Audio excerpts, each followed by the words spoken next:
Hello everyone, welcome to Wikipedia CUET. Guys, today we are going to discuss previous year questions. And guys, since you have only 2 months left for the exam, these are extremely important.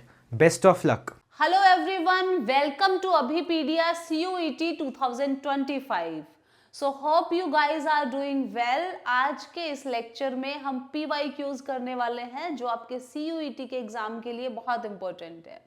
तो अगर आप exam के लिए तैयारी कर रहे हो, CUET 2025 आपका टारगेट है, एग्जाम के लिए तैयारी कर रहे हो, तो ये वीडियो आपके लिए ही है।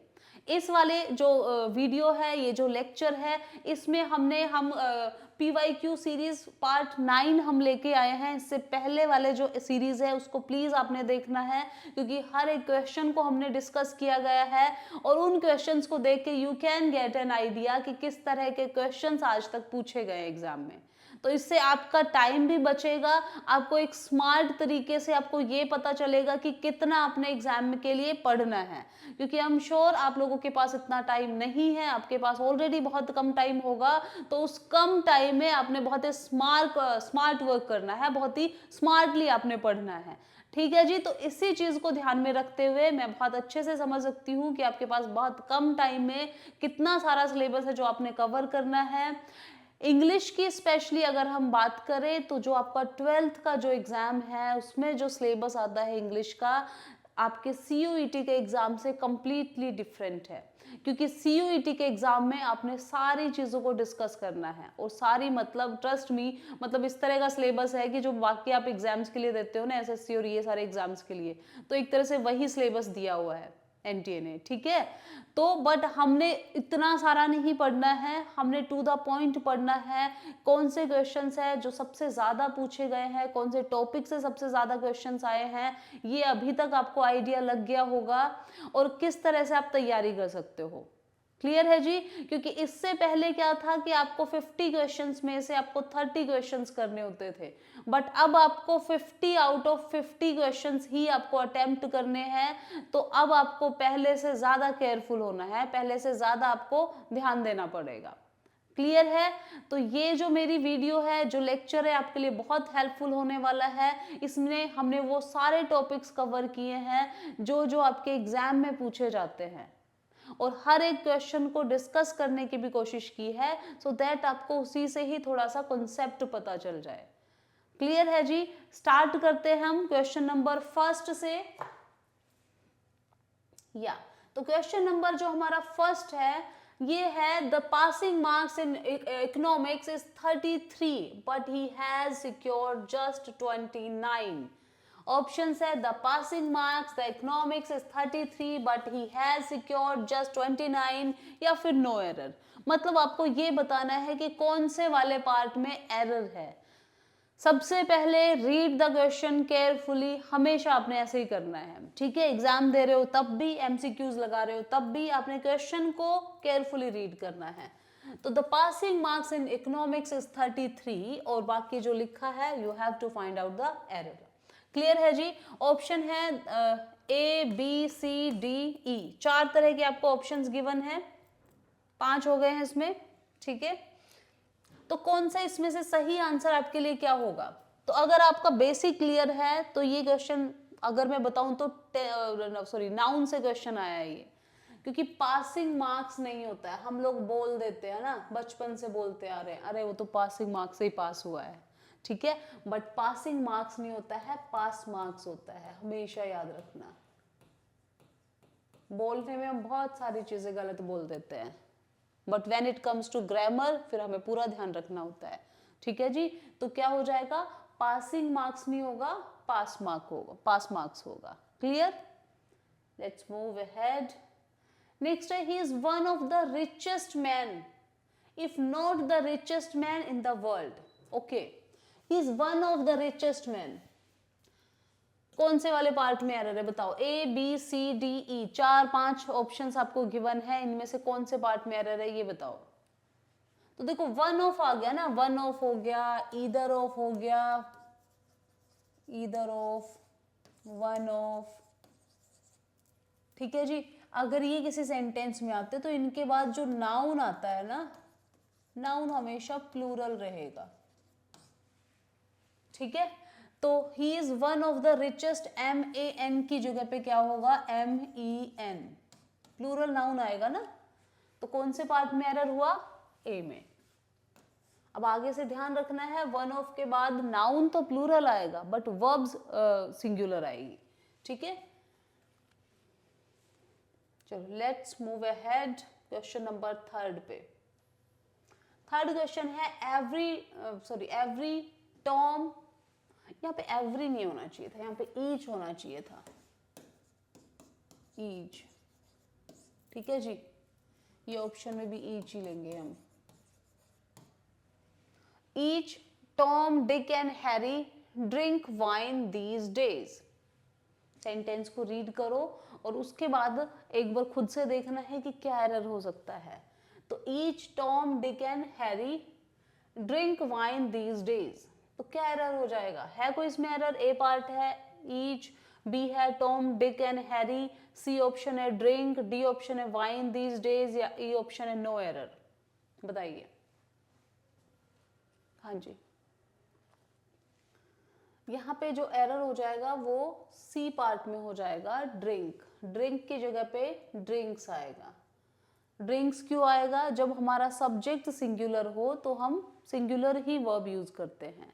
अब सब्जेक्ट कैसे कह सकते हो सिंगुलर है, क्योंकि आपने टॉम डिक एंड हैरी को कंसीडर नहीं करना है, हमारा सब्जेक्ट यहाँ पे ईच है। मान लो एवरी भी होता तो भी सिंगुलर ही होता, ठीक है। तो ईच जब एज ए सब्जेक्ट यूज होगा तो वो हमेशा सिंगुलर वर्ब को ही कैरी करेगा।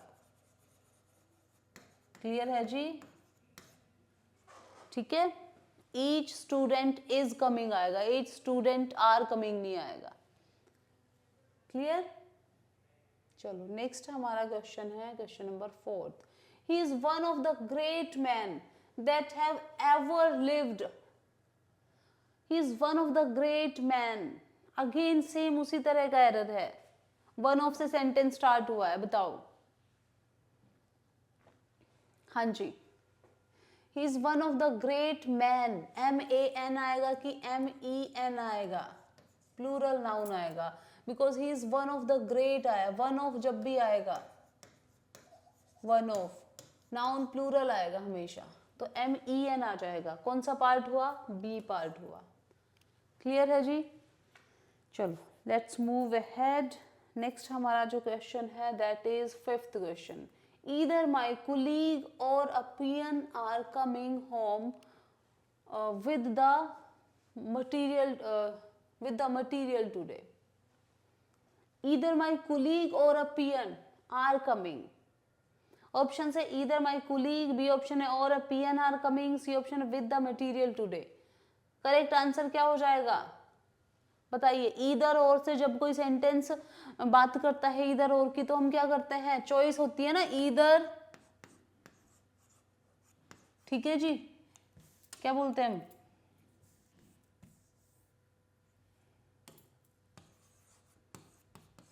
ईदर पेन और पेंसिल। एग्जाम में चॉइस भी आती है ना क्वेश्चंस की, तो उसका मतलब क्या, या तो ये या फिर वो। तो ईदर माई कुलीग, या तो मेरा कुलीग या फिर पियन, दोनों में से कोई एक आ रहा है। क्लियर है ना, तो फिर आर की जगह पे क्या आना चाहिए, इज आना चाहिए, इज। तो कौन से पार्ट में एरर हुआ, बी में। लेट्स मूव अहेड, नेक्स्ट है right from his childhood he used to prefer sports than studies. बताइए क्या आएगा, पहले सेंटेंस को पढ़ना है। Right from his childhood he used to prefer sports than studies, क्या होगा, ओके। इसके सॉरी ये सी पार्ट है, सी में एरर होगा, ठीक है। चलो सी में एरर होगा, डिस्कस करते हैं। देखो प्रेफर कहीं पे भी आएगा, प्रेफर हो गया, प्रेफरेबल हो गया, ठीक है। Prefer, preferable, senior, junior, inferior, prior, इन सब के साथ कंपैरेटिव डिग्री में हम टू यूज करते हैं इंस्टेड ऑफ देन। क्लियर हुआ।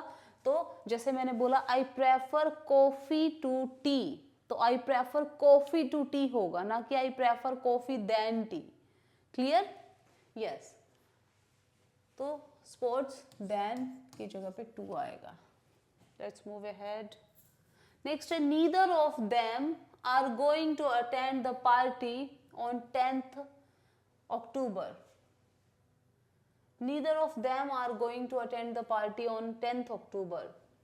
ऑप्शंस है, ए ऑप्शन है neither of them, B option है are going to attend, C option है the party on 10th October, D option है नो एरर। तो करेक्ट क्या हो जाएगा? नीदर ऑफ देम, मतलब पार्टी अटेंड करने कौन जा रहा है? कोई भी नहीं जा रहा है। नीदर ऑफ देम, दोनों में से कोई भी नहीं। तो फिर आर किसके लिए लगाया है? नहीं आएगा आर, तो क्या आएगा? इज आएगा। तो कौन से पार्ट में एरर हुआ? बी पार्ट में। क्लियर है जी? Let's move ahead. नेक्स्ट है I object to keeping waiting, I object to keeping waiting, you are always late for appointments. I object to being kept waiting. Object to keep waiting, I object to keep waiting, you are always late for appointments. I object to waiting, तो क्या हो जाएगा? I object to keep waiting या I object to being kept waiting? तो I object to keep waiting, keeping नहीं होगा, दो बार आईएनजी नहीं आएगा। 9th question, there being no evidence against him, he was acquitted the charge of, from, with, of. acquitted का मतलब क्या होता है? बच निकलना, बच जाना किसी चीज से। ठीक है, तो there being no evidence against him, he was acquitted of आएगा, फ्रॉम आएगा, विद आएगा, तो acquitted ऑफ होता है। ठीक है, he was acquitted of, D वाला, तो acquitted ऑफ आ जाएगा।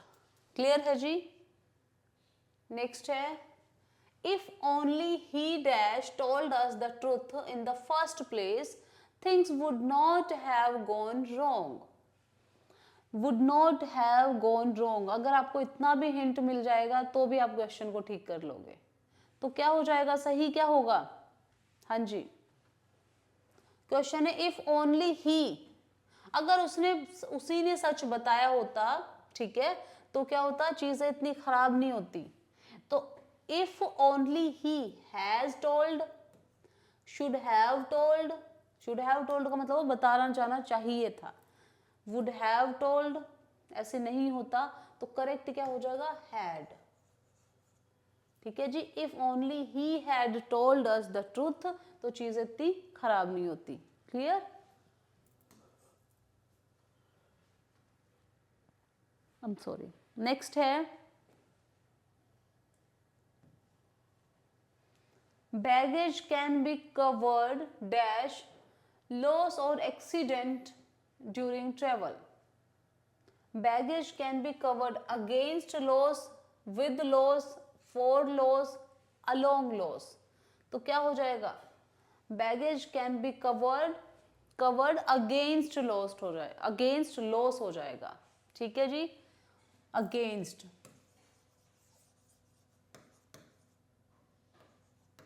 Against, A option. नेक्स्ट है लीथल। लीथल का मतलब क्या होता है? ऑप्शन है स्ट्रेंज, डेडली, ड्रेडफुल या फिर ड्रेयरी। लीथल, लीथल है तो डेडली है या ड्रेडफुल है, या किस तरह से आप बोलोगे? पहले सेंटेंस को पढ़ना है, फिर आंसर करना है। हाँ जी, सेकंड ऑप्शन क्या है?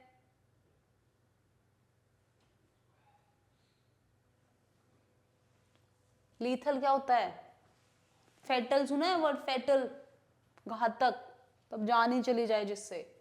तो लीथल का होता है डेडली। ठीक है, डेडली हो जाएगा इसका सिनोनिम लीथल का। Let's move ahead.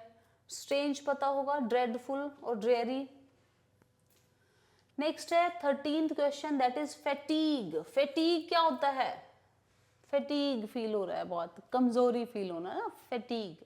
ठीक है, ऑप्शन है ड्रोजीनेस, टेंशन, स्वेटिंग या वेरीनेस। अब देखो यहाँ पे वीकनेस तो कहीं पे लिखा ही नहीं हुआ है, फिर तो ऑप्शन है ड्रोजीनेस। ड्रोजीनेस क्या होता है?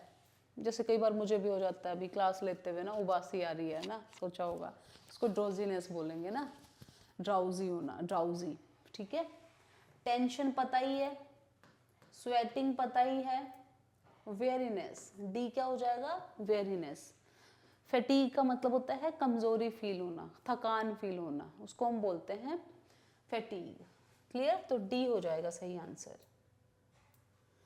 नेक्स्ट है मिस्टीक। मिस्टीक क्या होता है? सुना होगा ना ये वर्ड, बड़ा मिस्टीक था, बड़ा मिस्टीक परफॉर्मेंस थी, या मिस्टीक कोई चीज को लेके हम बोलते हैं। तो क्या हो जाएगा? पॉपुलैरिटी। पॉपुलैरिटी का मतलब होता है पॉपुलर है कोई चीज बहुत ज्यादा। एडमायरेबल क्वालिटी, रेपुटेशन या फिर फेम। फेम का मतलब भी नाम ही होता है वैसे, ठीक है। रेपुटेशन मतलब पता ही होगा, तो सी वैसे इसका नहीं होगा, डी भी नहीं होगा, ए भी नहीं होगा। तो करेक्ट क्या हो जाएगा? Admirable quality. हम बोलते हैं ना मिस्टीक है ये, तो मतलब जिसकी तारीफ जितनी की जाए कम है, ठीक है, ऐसी क्वालिटी उसको हम बोलते हैं मिस्टीक। क्लियर है जी? Next question, affable. अफेबल का क्या होता है? अफेबल है न्यूट्रल, हेल्पफुल, चेयरफुल या फिर फ्रेंडली। अफेबल होता है जो इंसान बहुत ही मिलनसार हो, एमिएबल हो, ठीक है। और क्या बोलते हैं? फ्रेंडली हो, उसको हम बोलते हैं affable.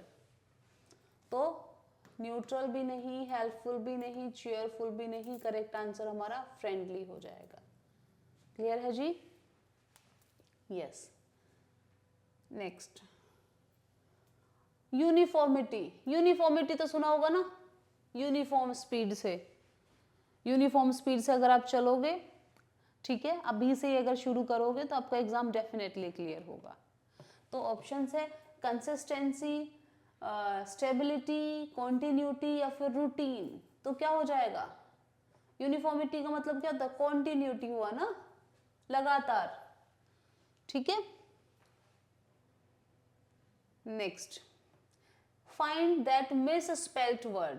Okay, miss spelt word देखना है तो इसके लिए आपको पहले वर्ड्स देखने हैं। ए है एलिट्रेशन, अलाउंस, अलमाइटी, ओलमेनेंस या इलिसिट। ये वर्ड पहले भी आया था, 2023 में आया था ये वर्ड, सॉरी 2024 वाले एग्जाम में आया था ये इलिसिट। उसमें सिर्फ स्पेशली यही वर्ड था, इसी की स्पेलिंग पूछी गई थी, इलिसिट। ठीक है, जो मेरा फर्स्ट जो PYQ है, जो फर्स्ट जो है पेपर है PYQs का, उसको देखना, ठीक है। तो इसमें जो करेक्ट हो जाएगा वो ए है, आंसर करेक्ट ए है, लेकिन स्पेलिंग जो गलत है वो एलिट्रेशन की है, क्योंकि एलिट्रेशन की स्पेलिंग होती है ALITRATION, एलिट्रेशन। क्लियर है जी? यस। तो स्पेलिंग का भी ध्यान रखना है। वैसे तो मुझे ऐसे लगता है 12th वाले जो स्टूडेंट्स है, स्कूल वाले स्टूडेंट्स की स्पेलिंग मिस्टेक्स इतनी नहीं होती है, ठीक रहता है, वो थोड़ा सा कॉशियस रहते हैं इस चीज़ को लेके, है ना, क्योंकि टीचर्स भी अदरवाइज गोला लगा देते हैं, तो इस चीज़ का ध्यान रखना। Find that misspelt word. Next है कॉम्बिनेशन, एग्जेजरेशन, हेलुसिनेशन, एडमोनिशन या क्लिनिकल। क्या हो जाएगा? एग्जेजरेशन, हेलुसिनेशन, एडमोनिशन, क्लिनिकल या कॉम्बिनेशन। एग्जेजरेशन की स्पेलिंग क्या होती है? EXAGE, यही होती है क्या? EXAGG, एग्जेजरेशन, एग्जेजरेट करना, ठीक है। तो बी गलत हो जाएगा, एग्जेजरेशन की स्पेलिंग गलत है।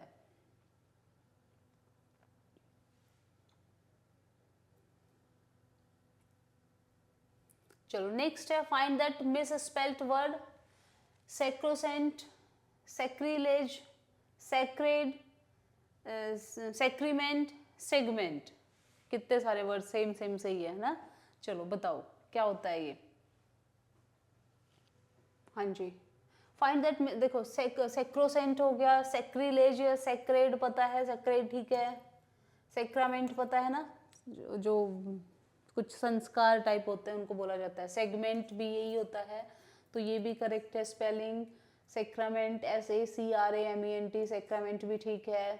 सेगमेंट की भी ठीक है। सेक्रेड की भी ठीक है। सेक्रिलेज SECRELEGE, नहीं सेक्रिलेज की गलत है। सेक्रिलेज की स्पेलिंग होती है SACRILEGE, ठीक है जी। सेक्रिलेज की स्पेलिंग ये होती है SECRI, सेक्रिलेज। सेक्रोसेंट की भी स्पेलिंग ठीक है, तो ये हमारा जो करेक्ट आंसर हो जाएगा वो बी हो जाएगा, ठीक है जी। सेक्रिलेज, सेक्रिलेज का वैसे मतलब होता है पवित्र चीजों को गंदा करना, सेक्रिलेज कर देना। क्लियर? चलो नेक्स्ट है, each of these questions consist of an expression followed by 4 possible alternatives. Select the one which gives the most correct meaning of the given expression. Okay, correct meaning पूछा है। A red letter day, ये एक phrase है। ये idioms and phrases के बहुत सारे questions आपको देखने को मिलेंगे, ठीक है। तो रेड लेटर डे क्या होता है? Fatal day, happy and significant day, hapless day, या फिर अ कलरफुल डे। तो कलरफुल डे तो ऐसे प्रैक्टिकली होता नहीं है ना, कलरफुल डे। हैपलेस डे भी नहीं होगा, है ना, ऐसी बेकार बातें नहीं करेंगे। फैटल डे भी नहीं होता है। तो अ रेड लेटर डे का मतलब होता है मोस्ट सिग्निफिकेंट डे। सबकी लाइफ में कोई ना कोई दिन रहा होगा, तो आप बोल सकते हो कि it is a red letter day in my life, ठीक है, मतलब मोस्ट इम्पोर्टेंट दिन, तो उसको हम बोलेंगे red letter day. Clear? Yes.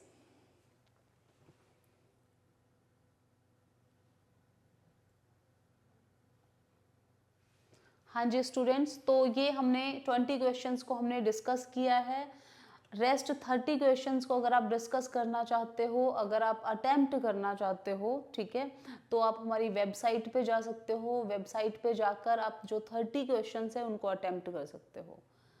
Clear है जी? इसके अलावा हम आपके लिए ही काम कर रहे हैं, CUET 2025 एग्जाम को ही टारगेट कर रहे हैं। तो उन चीज़ों को लेके किस तरह का मटेरियल फॉलो किया जाना चाहिए, क्या क्या स्टडी मटेरियल होगा, क्या एक सटीक आपके लिए स्ट्रेटेजी होनी चाहिए, किस तरह से आप एग्ज़ाम को क्लियर कर सकते हो, तो उन सारी चीज़ों को ध्यान में रख के हम लेक्चर्स लेके आ रहे हैं, हम वीडियोस बना रहे हैं। तो आई एम श्योर आप लोगों को पसंद आ रही होगी।